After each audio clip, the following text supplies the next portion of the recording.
Muy buenas, docente. Quien le habla es Edwina Chalón Araujo y hoy día de hoy vengo a exponerles el tema de los cambios y permanencias en el lapso del tiempo de 1895 a 1930 en el Perú.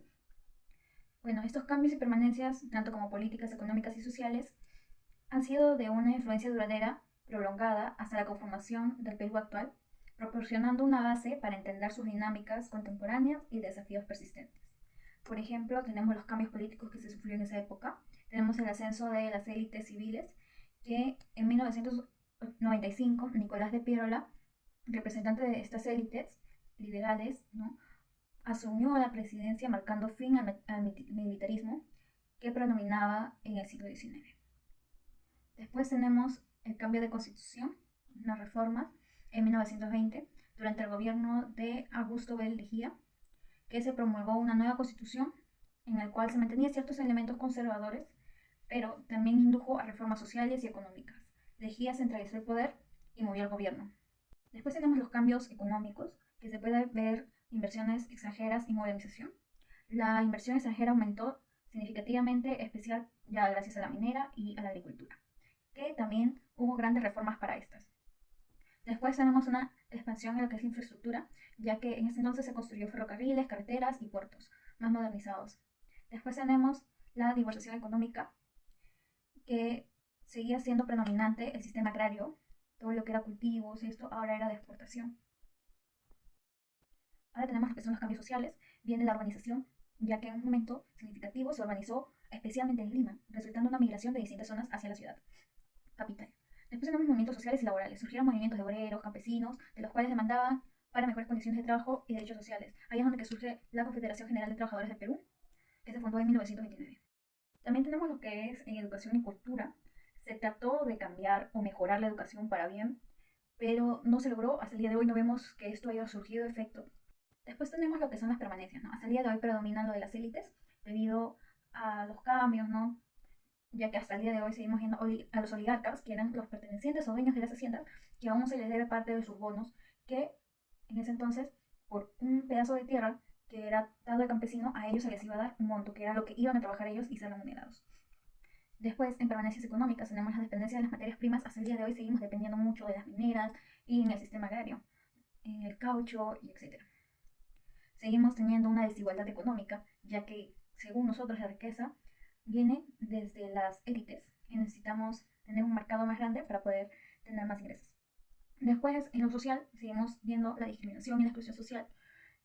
A pesar de todo que se buscaba en esta época era la igualdad, seguimos viendo una discriminación racial y exclusión hacia los pueblos indígenas y hacia los afroperuanos, más que todo en los sectores que están más alejados de las ciudades. Para mencionar algunos puntos, se sigue viendo la sectorización y la modernización del Estado en este, que vendría a ser la capital. Después tenemos la urbanización y la migración. Vemos que muchas personas tienen que mudarse desde el sitio donde viven para que puedan buscar un mejor futuro en zonas donde sí haya lo que necesitan. Después vemos los movimientos sociales. Siguen hasta el día de hoy sindicatos y movimientos para que se pueda obtener un derecho laboral justo. Para resaltar, algo significativo en esta época fue la reforma agraria. Como mencioné antes, eso nos sigue afectando hasta el día de hoy. Bueno, la reforma agraria, implementada principalmente durante el gobierno de Juan Velasco, fue en 1969, es un tema complejo, ya que implica política, económica y social.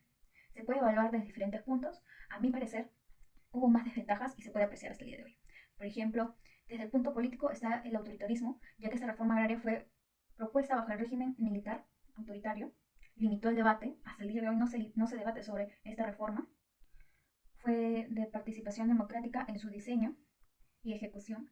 La falta de proceso práctico y adecuado generó resistencias y conflictos. Si esta reforma hubiera sido más estructurada, más estudiada y propuesta a debate, se hubiera logrado mejores resultados.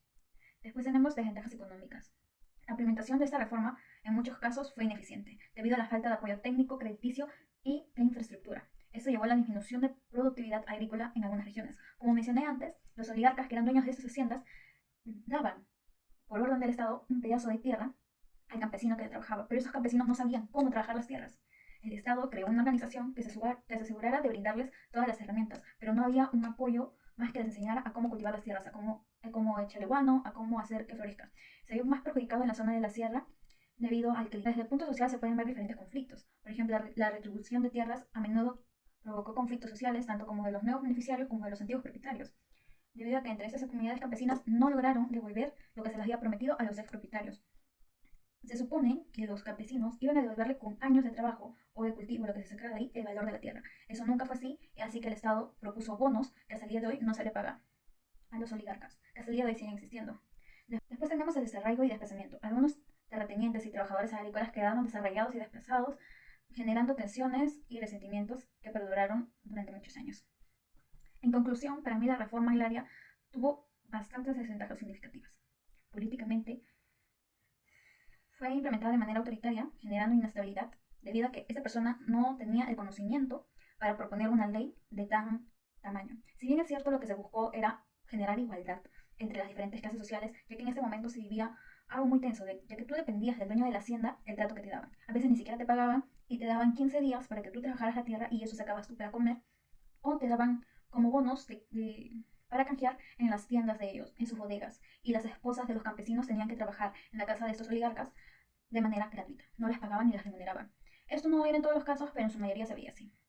Bueno, económicamente esta ley, debido a la ineficiencia y a la fragmentación del producto, fueron muy problemáticas. Y socialmente sigue provocando conflictos sociales y desarraigo. En sí, la reforma agraria tuvo intenciones nobles y logró ciertos avances en términos de equidad y justicia. Su implementación fallida y las consecuencias económicas y sociales negativas limitan su éxito general. Para ser considerada plenamente beneficiosa, habría sido necesario una buena planificación, más cuidadosa, más apoyo técnico y financiero, y un enfoque práctico más inclusivo. En sí, a mi parecer, esta reforma debería ser propuesta a debate nuevamente, ya que debido al sistema agrario y todo lo que nosotros cultivamos es exportado y sigue siendo una de nuestras principales fuentes económicas. Muchas gracias.